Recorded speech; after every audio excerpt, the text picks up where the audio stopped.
بسم اللہ الرحمن الرحیم۔ صراط مستقیم تو کورس تیسرا سبق۔ ہر سبق کے 5 اجزاء ہیں، جو بتایا گیا ہے کہ پہلی چیز جو ہے وہ قرآن کی آیات ہیں، قرآنی آیات بتائی جا رہی ہیں۔ دوسرے جز میں حدیث رسول ہیں۔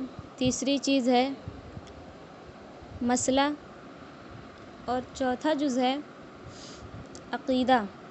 پانچویں چیز ہے مسنون دعا۔ آج ہے آیت میں باری تعالیٰ کا تعارف، یعنی اللہ تعالیٰ کا تعارف۔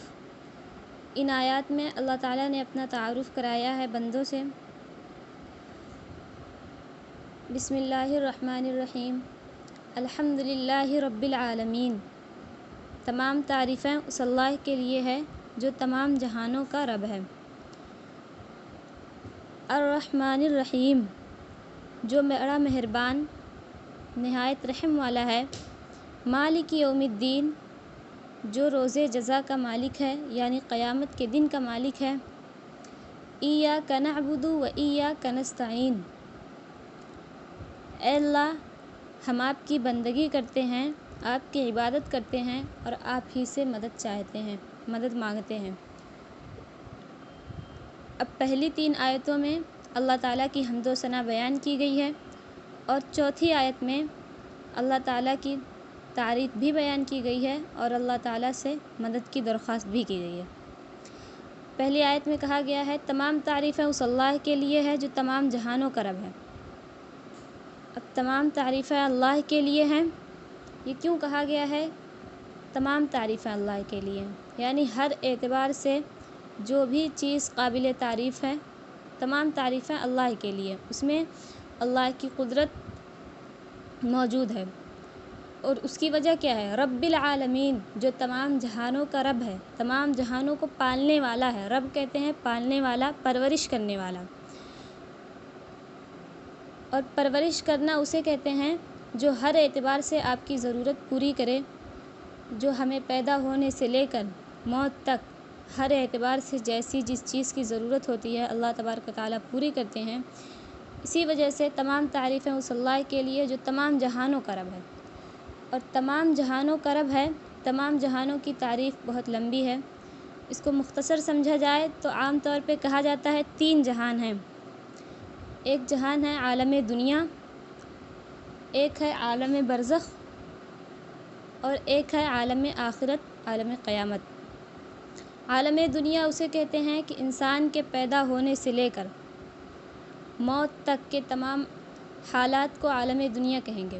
اور موت کے بعد جس دن حضرت اسرافیل علیہ السلام سور پھونکیں گے، یعنی قیامت کے دن تک عالم برزخ ہے، اور قیامت کے دن سے لے کر ہمیشہ کی زندگی کو عالم آخرت، عالم قیامت کہیں گے۔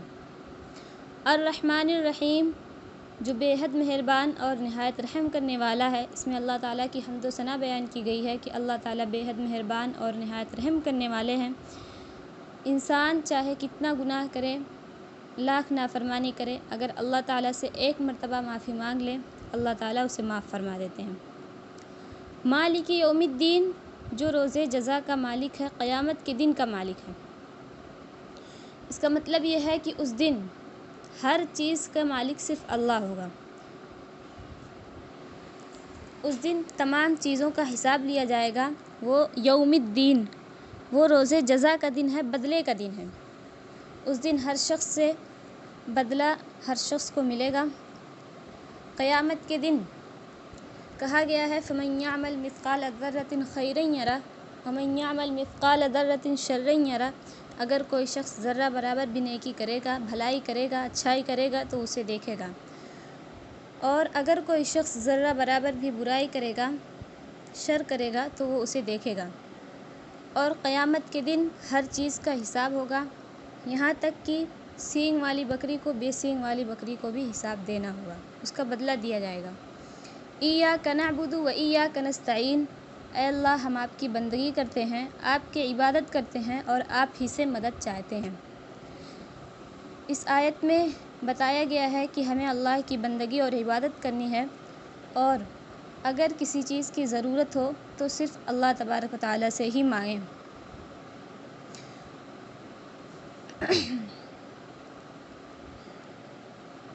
تمام تعریفیں اس اللہ کے لیے جو تمام جہانوں کا رب ہے، الرحمن الرحیم، جو بڑا مہربان نہایت رحم کرنے والا ہے، مالک یوم الدین، قیامت کے دن کا مالک ہے، ایاک نعبد و ایاک نستعین، ہم تیری ہی عبادت کرتے ہیں اور تجھ ہی سے مدد چاہتے ہیں۔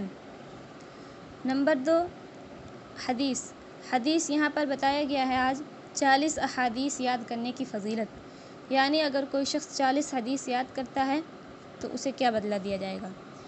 عن ابی الدرداء رضی اللہ عنہ قال قال رسول اللہ صلی اللہ علیہ وسلم من حفظ على امتی 40 حدیثا من امر دنیا بعثہ اللہ فقیہا وکنت له یوم القیامت شافعا وشہیدا، جس کا ترجمہ ہے، حضرت ابو درداء رضی اللہ عنہ فرماتے ہیں کہ رسول اللہ صلی اللہ علیہ وسلم نے فرمایا، جو شخص میری امت کے دینی امور کے متعلق 40 حدیثیں یاد کرے گا تو اللہ تعالیٰ اس کو فقیہ بنا کر اٹھائیں گے، اور قیامت کے دن اس کے لیے میں سفارش کروں گا، اور میں قیامت کے دن اس کے لیے سفارش کروں گا اور اس کے حق میں گواہی دوں گا۔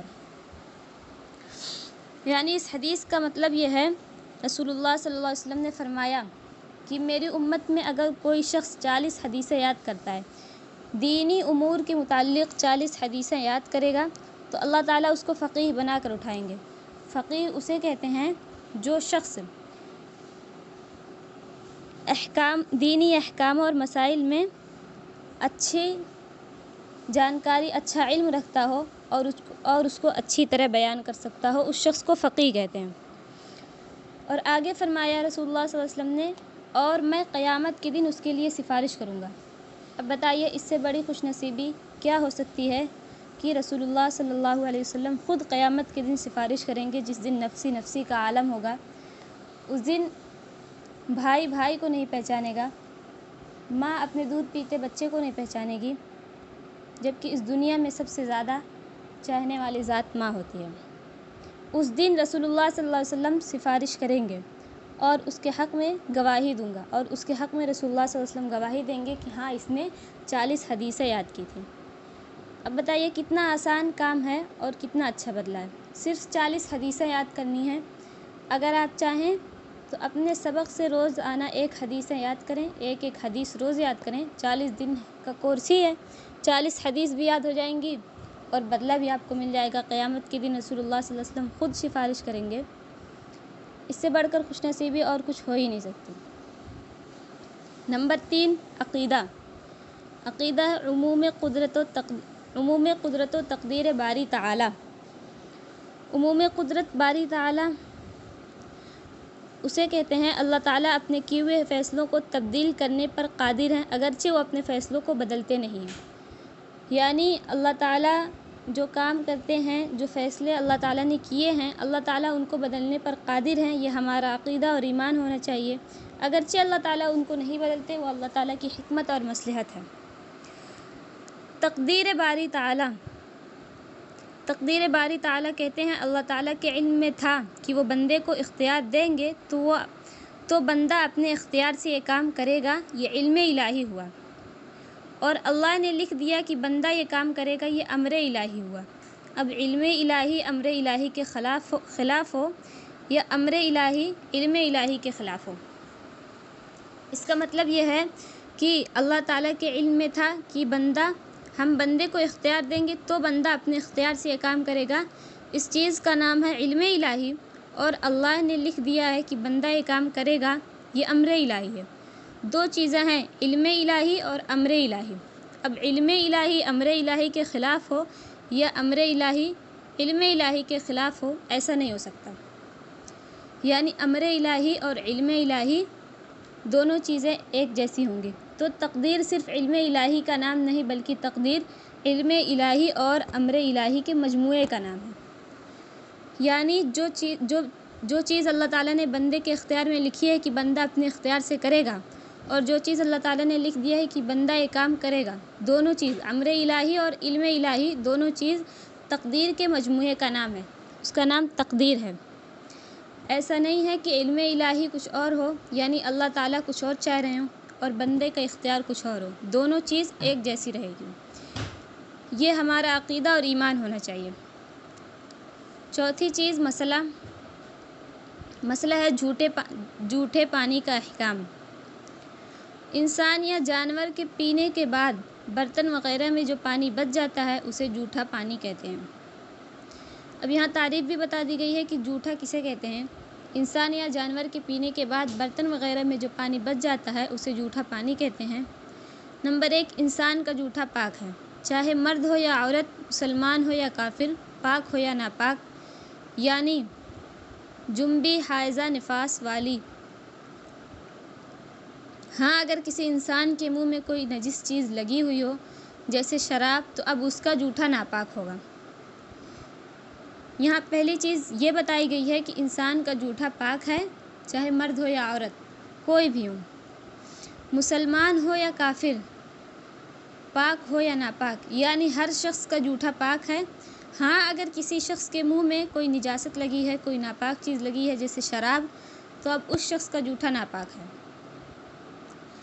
نمبر 2، ایسے جانور جن کا گوشت حلال ہے ان کا جھوٹا بھی بلا کراہت پاک ہے، جیسے اونٹ، گائے اور بکری۔ اسی طریقے سے اگر کوئی جانور ہیں جن کا گوشت کھانا جائز ہے، حلال ہے، تو ان کا جھوٹا بھی پاک ہے۔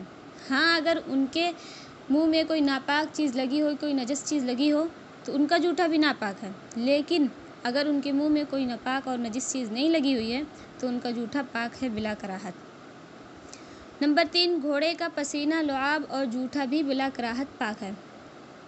گھوڑے کا پسینہ، لعاب یعنی تھوک، اور جھوٹا بھی بلا کراہت پاک ہے۔ جس طرح سے حلال جانوروں کا جھوٹا پاک ہے، اسی طرح سے گھوڑے کا بھی جھوٹا پاک ہے۔ نمبر 4، بلی کا جھوٹا پاک ہے، لیکن اس سے طہارت حاصل کرنا مکروہ تنزیہی ہے۔ مکروہ تنزیہی اسے کہتے ہیں کہ جس کو کرنے کو ناپسند کیا گیا ہو، لیکن اگر کر لے تو گناہ نہ ہو۔ بلی کا جھوٹا پاک تو ہے، لیکن اس سے طہارت حاصل کرنا مکروہ تنزیہی ہے۔ اگر بلی کے منہ میں کوئی نجاست لگی ہو تو اس کا جھوٹا نجس ہے۔ ہاں اگر بلی کے منہ میں بھی کوئی نجاست، کوئی ناپاکی لگی ہے تو اس کا جھوٹا بھی ناپاک ہوگا۔ نمبر 5، ایسے جانور جو عام طور پر گھروں میں پائے جاتے ہیں جیسے چوہا، سانپ، چھپکلی، تو ان کا جھوٹا مکروہ ہے۔ نمبر 6، گدھے اور خچر کا جھوٹا مشکوک ہے، اس کے حکم کی تفصیل آگے آ رہی ہے۔ گدھے اور خچر کا جھوٹا مشکوک ہے، یعنی اس میں شک ہے پاک ہے یا نہیں پاک ہے، اس کی تفصیل آگے بیان کی جائے گی، آگے اسباق میں آپ کو پڑھایا جائے گا۔ نمبر 7، خنزیر کا جھوٹا نجس ہے، خنزیر کا جھوٹا ناپاک ہے۔ نمبر 8، تمام درندوں، شیر، چیتا، بھیڑیا وغیرہ کا جھوٹا نجس ہے، یعنی جو درندے ہوتے ہیں، شیر ہیں، چیتا، بھیڑیا، ان تمام جانوروں کا جھوٹا نجس یعنی ناپاک ہے۔ نمبر 9، ایسی مرغی جو کھلی رہتی ہے اور ادھر ادھر سے گندگی اور ناپاک چیزیں کھاتی رہتی ہے، اس کا جھوٹا مکروہ ہے۔ اور جو مرغی دربے میں بند رہتی ہے اس کا جھوٹا پاک ہے، یعنی جو مرغی باہر گھومنے والی ہے، ادھر ادھر گندگی، نالے وغیرہ میں جو چیز ناپاک چیزیں کھاتی رہتی ہیں، اس کا جھوٹا مکروہ ہے، اور جو اندر آپ بند کر کے رکھتے ہیں دربے میں، اس کا جھوٹا پاک ہے۔ نمبر 10، حلال پرندوں، مینا، طوطا، فاختہ کا جھوٹا پاک ہے، جبکہ شکاری پرندوں، شکرہ باز کا جھوٹا مکروہ ہے، یعنی جو پرندے حلال ہیں جن کا کھانا جائز ہے ان کا جھوٹا پاک ہے، اور شکاری پرندے، شکرہ باز کا جھوٹا مکروہ ہے۔ نمبر 5، بیت الخلاء میں جانے کی دعا، بسم اللہ اللہم انی اعوذ بک من الخبث والخبائث۔ اس کا ترجمہ ہے، اللہ کے نام سے، اللہ کے نام کے ساتھ، اے اللہ میں شریر جنوں اور جنیوں سے تیری پناہ مانگتی ہوں۔ شریر یعنی برے جنوں اور جنیوں سے میں تیری پناہ مانگتی ہوں۔ بیت الخلاء میں جانے سے پہلے دعا پڑھ لی جائے تو انسان حفاظت میں رہتا ہے جنات خبیثوں سے۔